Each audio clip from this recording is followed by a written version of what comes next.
Mystery and Deceit from Earth to Mars, Book 1 of Chaos's Orbit Saga, written by James T. Hall, narrated by Chris Pullman. Episode 15, Discovery of Success, Part 2.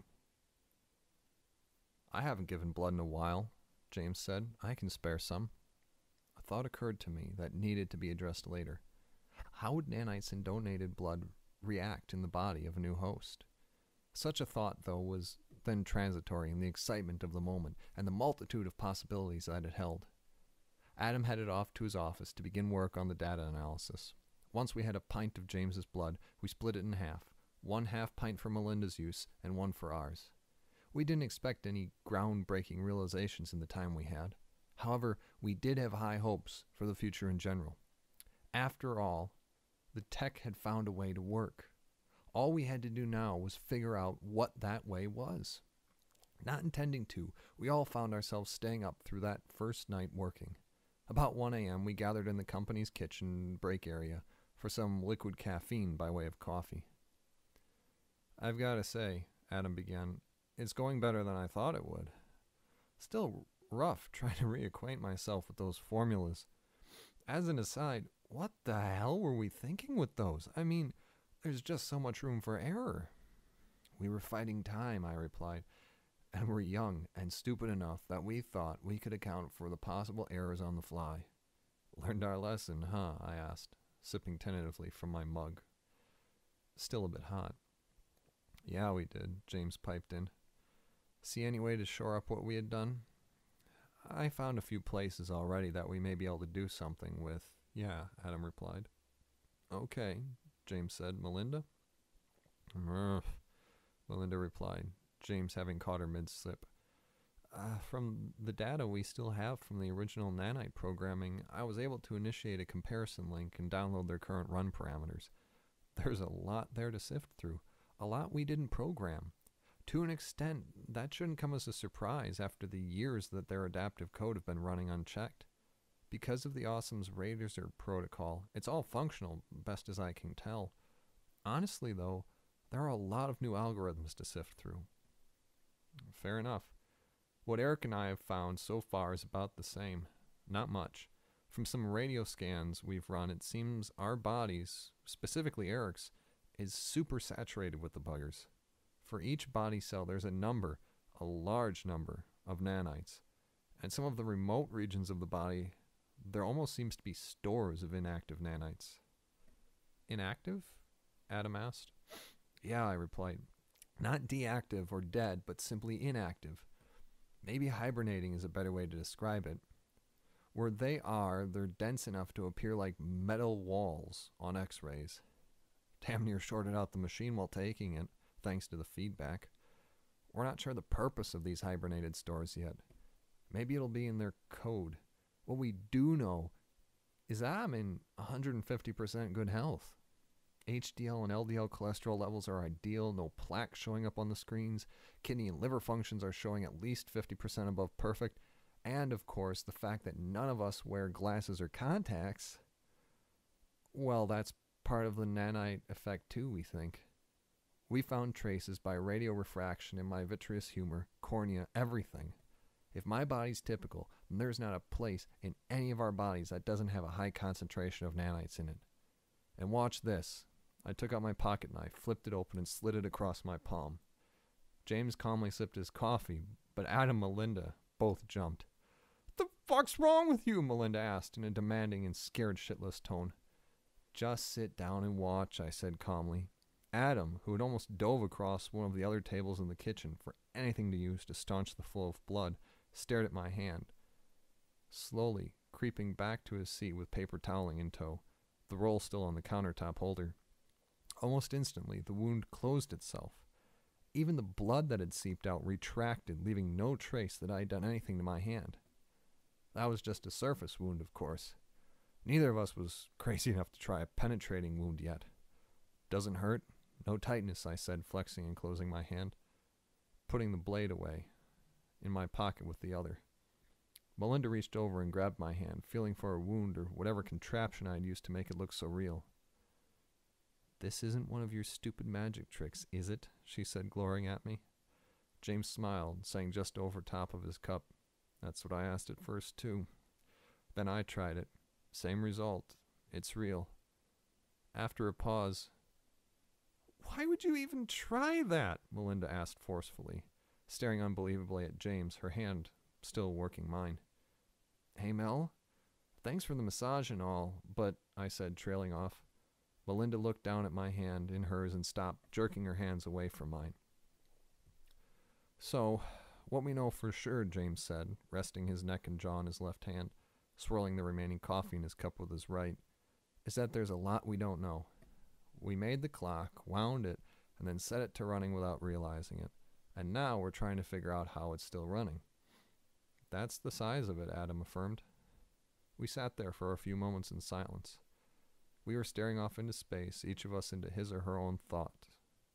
Thoughts, hypotheses, conjectures were all flying through our heads, trying to form some coherent picture. The best any of our minds could do, though, was an apprentice's impressionist painting. "Do we want to call it a night?" Adam finally said, searching his second cup of coffee with one eye for where it had all gone. "I don't think I could sleep, even as tired as I am," I said. "I'm sure these two could find something to tire themselves out doing, though," motioning with my likewise empty cup. Melinda slapped my bicep with, thankfully, the hand that didn't have a coffee cup in it. "No, we couldn't," countered James.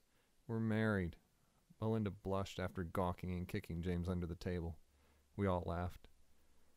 "This stuff really isn't helping, though," I said, holding up my entirely too empty mug. "Yeah, let's just get back to it," James said, getting up. The pep talk and staff meeting were over. We headed back to our labs and worked through the next day and a half, stopping only for the occasional meal and then to get ready for our meeting with the DoD brass. If we could sell these government representatives on our company and its products, it would mean another company expansion, possibly even a doubling of the research and development capabilities of NAR Defense. And, depending on what Meng and his people were really after, such an expansion could help serve a double purpose. We cleaned ourselves up, doing our best to hide the dark circles and bags under our eyes beginning to form from 2 sleepless nights of work. We were all a bit nervous. To try and get in bed with the DoD after our involvement in Project Plymouth was still a substantial risk. However, after a bit of snooping, we had found the extent to which we had been redacted from history. As far as anyone in the government was concerned, we'd never worked for or with them a day in our lives. That worked in our favor, as the DoD reps weren't likely to ask too many questions about the mutual hole in our lives. If they did, we'd come up with a cover story that would have worked sufficiently well. We were conducting research for a private South American firm that had since been absorbed by the Venezuelan government by order of the president. All our research had been seized by the government at the proper time. A company doing unknown research. It fit and couldn't be poked at too much.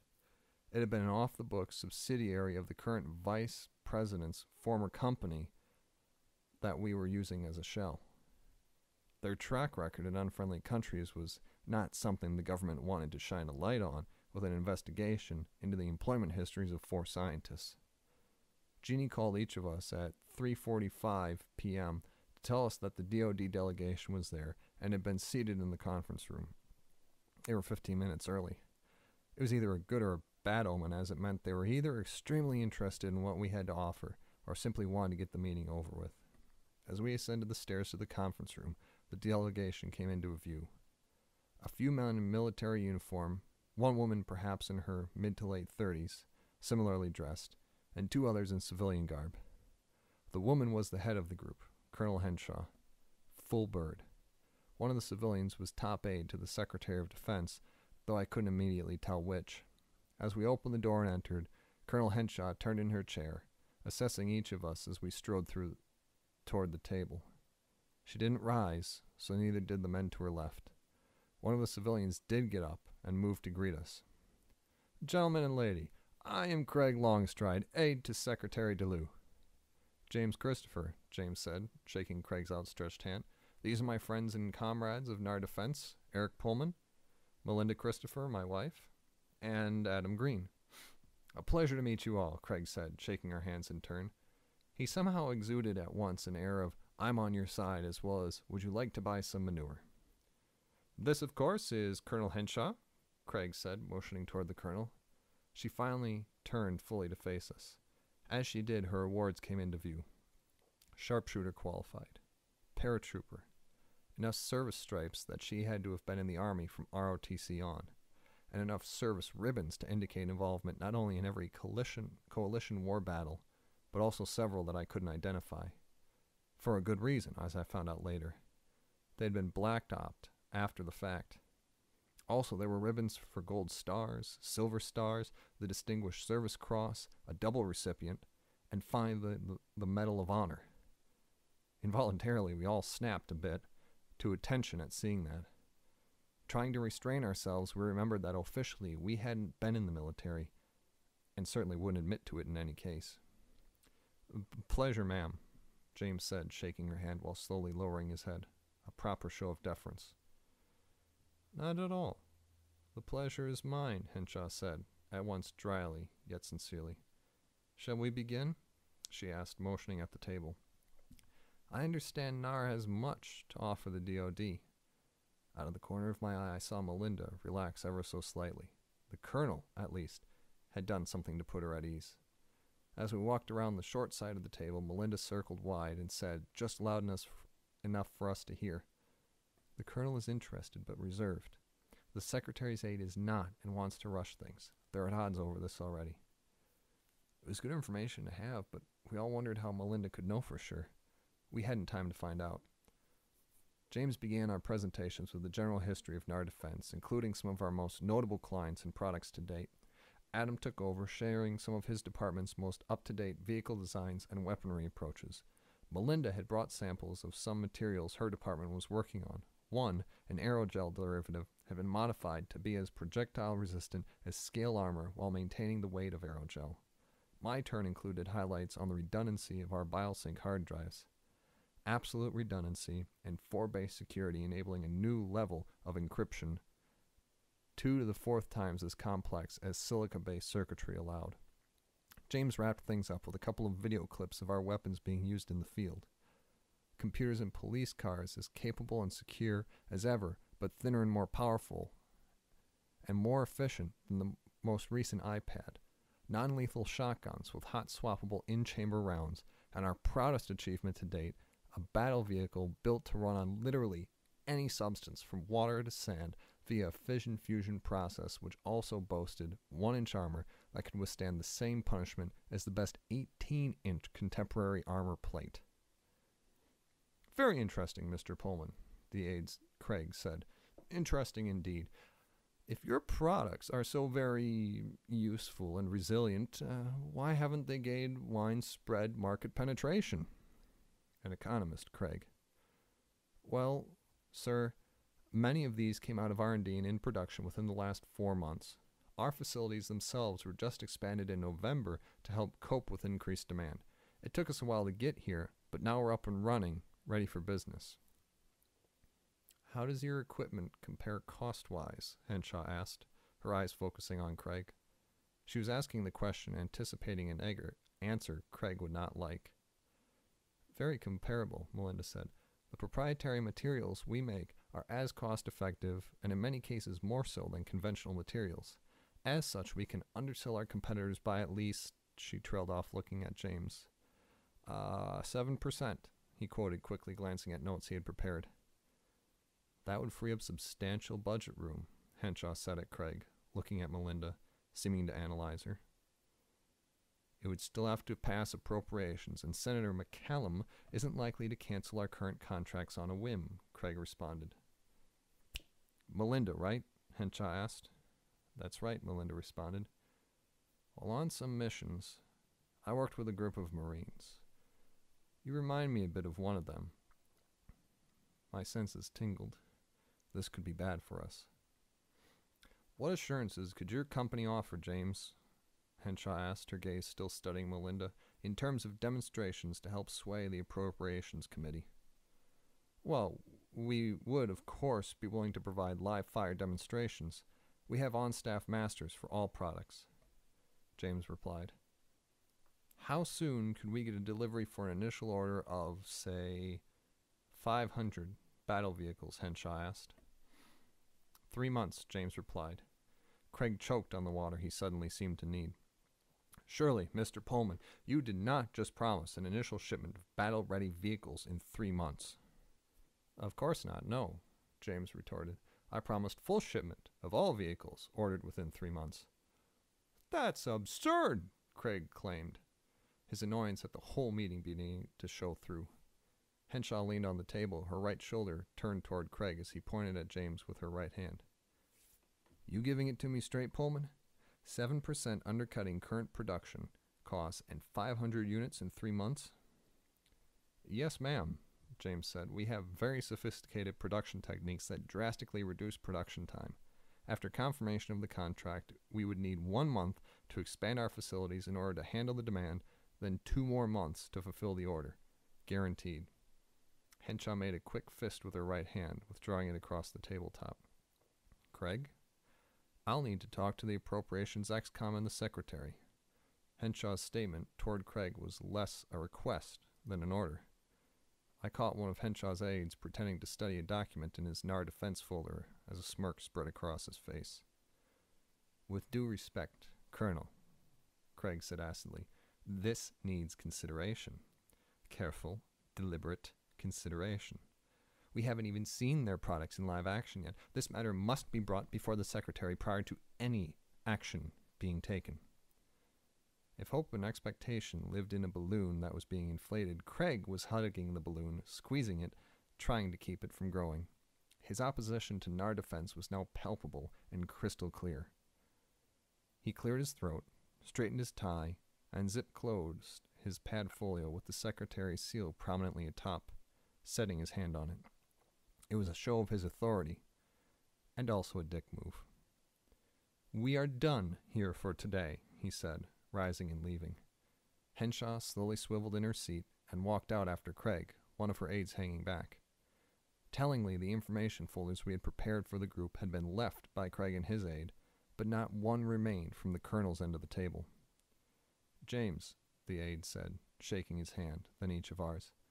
This could take a while. The Chiefs, Secretary of Defense, and the Appropriations Committee don't exactly see eye to eye right now. We will, I assure you, be in touch. The aide handed James a business card, the colonel's. We watched as the aide went to follow Henshaw out. As soon as the doors closed, James commented, Well, that was hopefully disappointing. Realization swept over his face, as it did all of ours. This had to be what Peter would have felt sweep over him when the cock crowed. Didn't Meng say, I began, Adam finishing, that we'd be disappointed? How had Meng known? What other surprises for us might he have in store? We looked out the conference room's wall windows, not only watching the DoD delegation as they left, but also gazing, as Meng had, into the distance. That aide implied we wouldn't hear from them for a while, I said to no one in particular. Should we head back to the lab to work on our little projects? Group assent didn't need to be expressed. It was felt. As a unit, we turned and headed downstairs, James turning over Henshaw's card in his hand, as would a magician a playing card. As we walked through the entryway, James asked Melinda, What was your impression of the colonel? She seemed quite focused on you for a while there. She was focused on us, Melinda replied. You remind me of a Marine I knew, echoed in my memory. It's actually a good thing that she was. It made her trust us for some reason. I don't know why, Melinda finished. Oh, James pressed. I don't know how I know, hon. I just feel the comparison she made somehow engendered trust in us. It worked to an advantage in there. It's such a strong feeling, more than just a gut feeling. Like with Meng, it felt like the knowledge came from outside of me. Could it be part of the nanitic enhancement? Adam asked quietly as we entered the old research wing on the way to our labs. 2 similar instances do not superpowers make, I said sarcastically. And yet, chimed in James. Mystery and Deceit, From Earth to Mars. Book 1 of Chaos's Orbit Saga. Written by James T. Hall. Narrated by Chris Pullman. Episode 15. Discovery of Success. Part 2. Visit us online at www.narclaninc.com to link up with us.